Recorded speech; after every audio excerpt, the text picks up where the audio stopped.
Muy buenas tardes, mi querido amigo, mi querido hermano. Paz del Señor para cada uno de ustedes.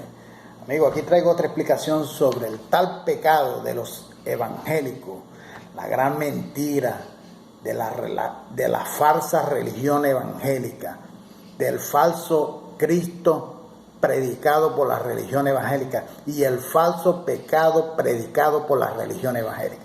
La destrucción del pecado, amigo. El asunto que vamos a abordar aquí, mi querido amigo, en este estudio, es traer la luz al entendimiento de nuestros hermanos, mostrando que nunca nosotros estuvimos en pecado. Como dicen los evangélicos, y viven publicando en las redes sociales y viven llamando a todo el mundo pecador. A diestra y siniestra viven haciendo esas falacias, esas mentiras, una gran herejía de ellos. Le mostraré, mi querido amigo, a la luz de la verdad del Evangelio de Cristo, que jamás podremos ser hallados de pecador, jamás y nunca. Nosotros estamos después de la cruz del Calvario, amigo, y uno de los objetivos es ese sacrificio que fue presentado delante de nuestro Padre Celestial, perfecto, sin mancha y sin arruga. Para que podamos entender, mi querido amigo, nuestra posición actual, ahorita en el siglo XXI, nuestra posición actual, ahorita en el año 2022, delante de nuestro Padre Celestial, primeramente vamos a definir lo que era el pecado, lo que era pasado, el pecado. Vamos a esta definición en los diccionarios de nuestra lengua. Usted se busca un diccionario y busca pecado, sustantivo masculino, violación de un precepto religioso, desobediencia a cualquier norma o precepto, falta, error. O sea, había una regla, mi querido amigo, una norma, un precepto, en cual siendo violado constituye falta grave, ¿verdad?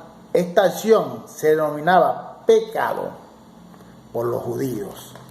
La regla en cuestión se llamaba Ley de Moisés.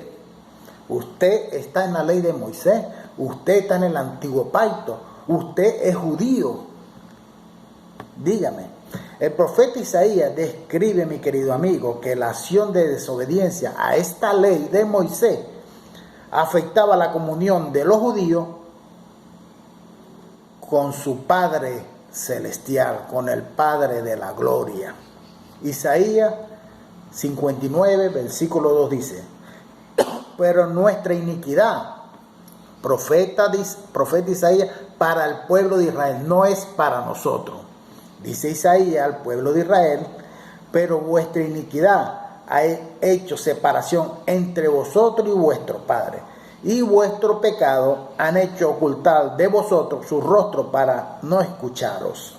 Sin embargo, Adán, si hubiese tenido pecado, él mismo no tenía conciencia de esta acción, mi querido amigo, antes de la ley de Moisés. El hombre vivía en inocencia antes de la ley de Moisés, Adán. Pablo en su carta a Roma esclarece con mucha propiedad este asunto del pecado. Mire Romanos capítulo 7, versículo 7 dice: ¿qué diremos pues? ¿Es la ley pecado? En ninguna manera. Pero yo no conocí el pecado sino por la ley, porque tampoco habría sabido lo que es la concupiscencia si la ley no dijera no codiciará. La acción de pecar era algo tan serio, mi querido mío, que al violar esa regla, el individuo judío podía perder su vida. Por eso Pablo definió que este pacto como un ministerio de muerte, ese antiguo pacto, como un ministerio de muerte. Según de Corintios, capítulo 3, versículos 7 y 8 dice, Pablo hablándole a los corintios, recuerde, como siempre le he dicho, novillo, si usted investiga la historia, eran descendientes de judíos que vivían fuera de Israel, eran hijos e hijas de padres judíos o nietos y nietas de abuelos judíos viviendo en otro país. Si el ministerio, dice así el versículo 7, si el ministerio de muerte grabado con letra en piedra fue con gloria, tanto que los hijos de Israel no pudieron fijar la vista en el rostro de Moisés, de Moisés a causa de la gloria de su rostro, la cual había de perecer. Versículo 8 dice, como no será más bien con gloria el ministerio del Espíritu. Ministerio de condenación, mi querido mío. Todo el compendio de la ley mosaica se resume en un total de 613 leyes o mandamientos.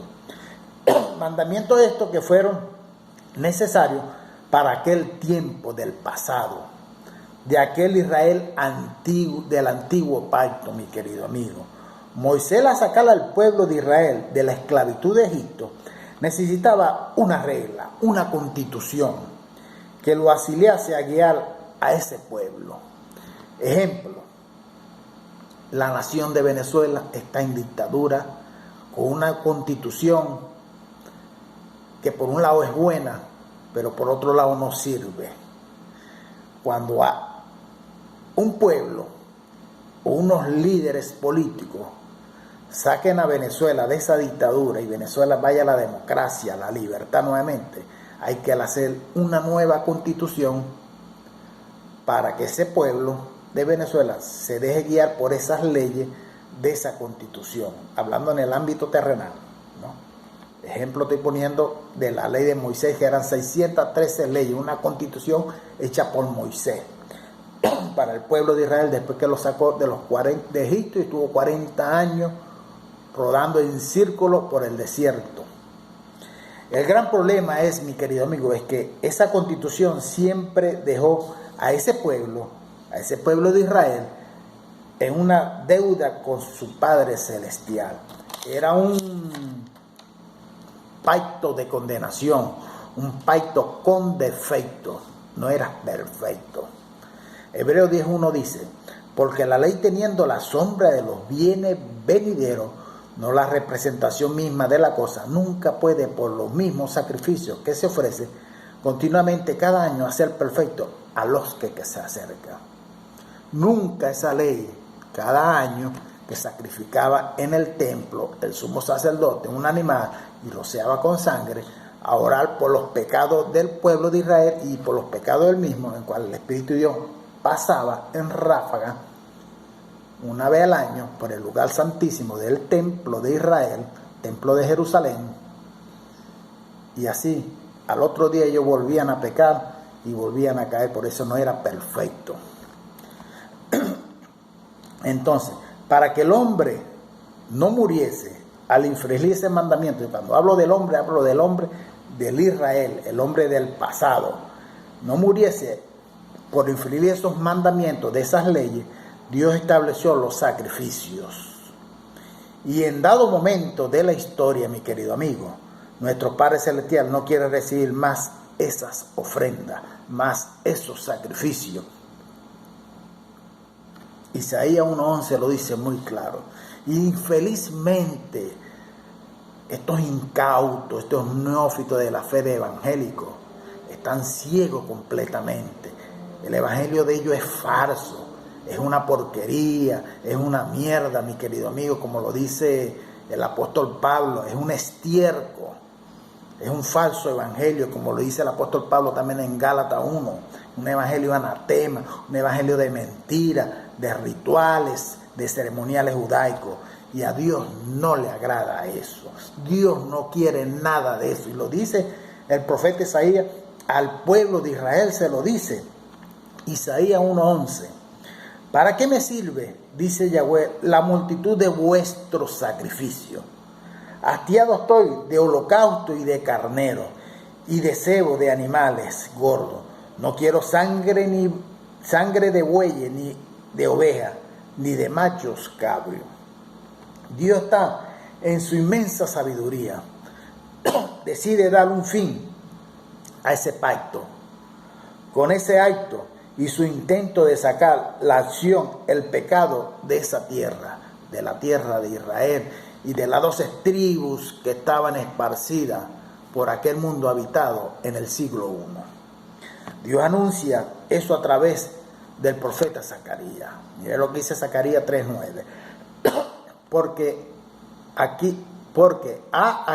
He aquí aquella piedra que puse delante de Josué, sobre esta única piedra hay 7 ojos.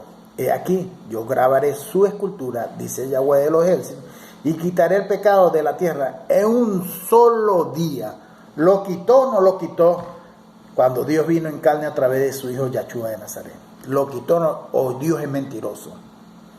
O el sacrificio de Yahshua para ustedes los evangélicos no valió la pena. Es un mentiroso, no valió la pena. Ustedes niegan el sacrificio de Cristo en la cruz del Calvario, en cual murió por los pecados del pueblo de Israel, no por los pecados de nosotros, mi querido amigo. Nosotros nunca hicimos parte de ese pacto. Nunca tuvimos en aquel pacto. Los gentiles de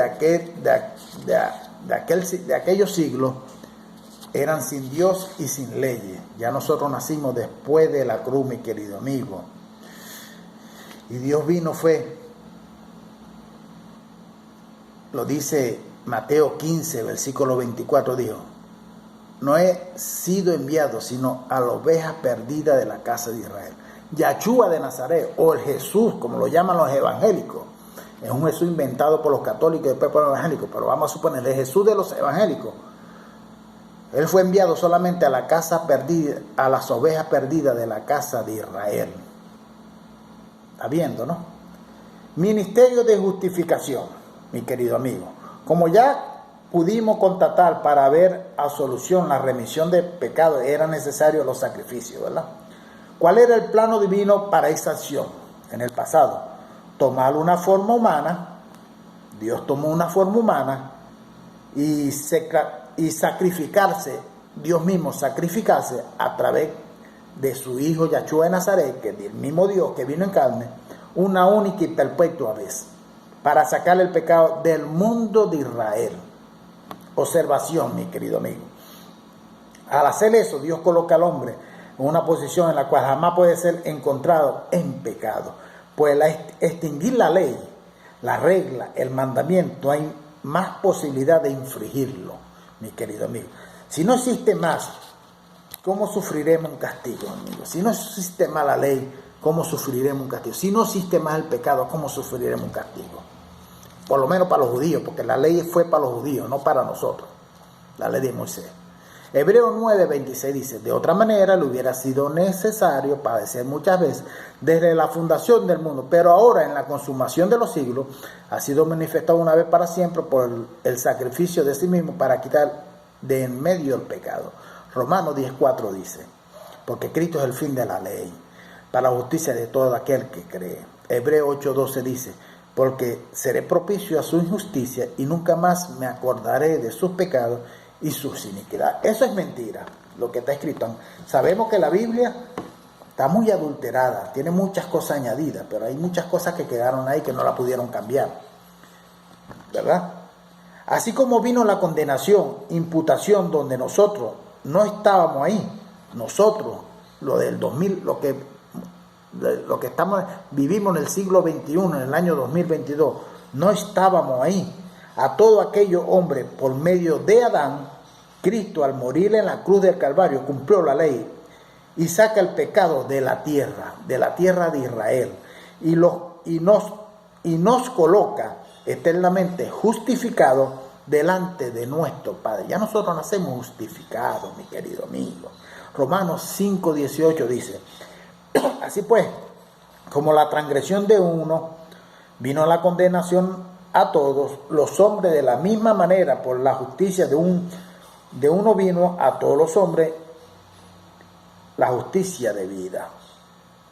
Vuelvo y repito: así pues, como la transgresión de uno vino la condenación a todos los hombres, de la misma manera por la justicia de uno vino a todos los hombres la justicia de vida. La posición actual de la iglesia, que somos nosotros, no son 4 paredes. Con ese sacrificio, Yahshua nos hace perfecto y para siempre. Perfecto en el espíritu. La carne no es perfecta, mi querido amigo. Perfecto en el espíritu. Ya nosotros nacimos perfectos en el espíritu. Hebreos 10:14 dice: porque con una sola ofrenda ha hecho perfecto para siempre a los que son santificados. ¿Cómo usted se va a santificar todos los días? La carne no se santifica, mi querido hermano. La carne no obedece a Dios, mi querido hermano. La carne no se lava, mi querido hermano.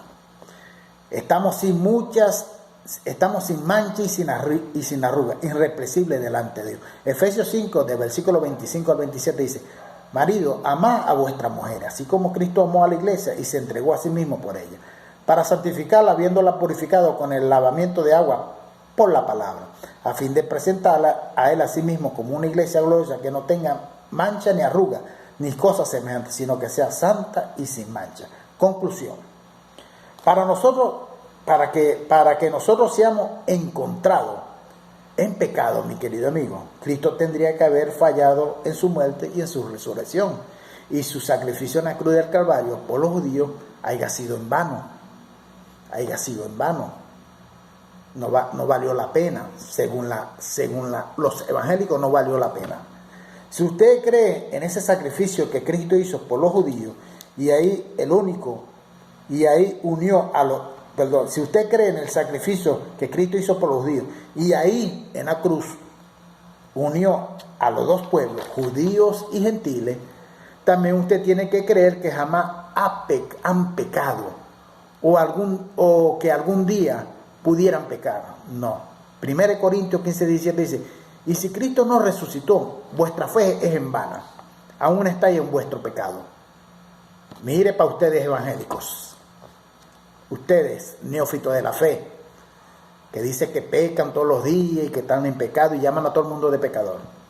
Si Cristo no resucitó, su fe es en vana y aún estáis en vuestro pecado. Si sois judíos y si todavía estáis allá hace más de 2000 años atrás en el antiguo pacto, mi querido amigo. Y por casualidad en los días de hoy, ustedes buscan perdón, mi querido hermano, de una acción en la cual juzga ser pecado. Sepa que Dios no acepta más sacrificio por esto. Hebreos 10, 18 lo dice: pero donde hay una remisión de esta cosa, ya no hay más ofrenda por el pecado. Entonces, ¿usted es pecador o no es pecador? ¿Usted está en la ley de Moisés o no está en la ley de Moisés? ¿Usted está en el antiguo pacto o no está en el antiguo pacto? Porque Dios no acepta más ofrendas, ni más oraciones, ni más cadena de oración, ni más bautismo en las aguas por el perdón de pecados. No lo acepta más, porque eso quedó atrás, en el pasado. Nuestro Padre Celestial es un genio, mi querido amigo. Dio la muerte como paga del pecado para los judíos, para la destrucción, por destrucción de sí mismo. Él vino en carne, a través de eso, y se destruyó de sí mismo para remisión de pecado de los judíos. Gracia y paz para cada uno de ustedes.